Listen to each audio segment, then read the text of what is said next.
Bugun sizlar bilan qaysi mevani qaysidir meva bilan aralashtirsa, qanaqa ta'm chiqishini sinab ko'ramiz. Boshladik. Olma bilan nokka aralashtirsa, ayvani ta'mi kelar ekan. Qani? Bismillahirrohmanirrohim. Voy, reально.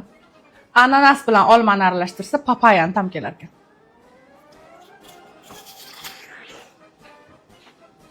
Voy, rostdan. Papaya yeganlar bormi? Kommentariyada yozib yuboringlar. Bodring bilan laym aralashtirsa, ko'k olmani ta'mi kelar ekan. Tinchlik bo'lsin ishqib.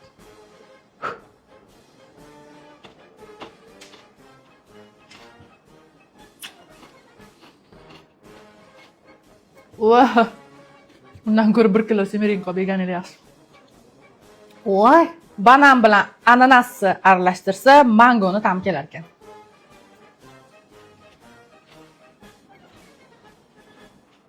Такой. Sal. Jamas. S огорода. Ayla frutta. Огородdan mango terib keldik. Aqlli odam birinchi ustini artib, keyin kesadi. Biz aqlli nima qilamiz, to'g'rimi?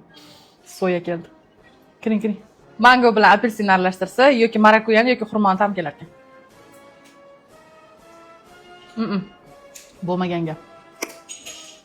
Prosta mango, prosta apelsin ta'mi keldi. Bo'ldi. Tinchlik, xotirjamlik bo'lsin. Mango bilan soyani aralashtirsa, krevetka yoki baliq sushining ta'mi kelar ekan, qarochi. Ichim ketib qolmasa bo'ldi.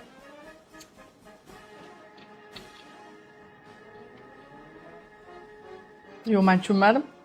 Yo nimadir.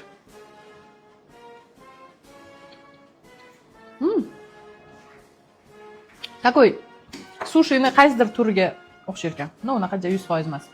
Sizcha qaysi ta'mlarni aralashtirib ko'rgansiz? Izohlarda yozib qoldiring.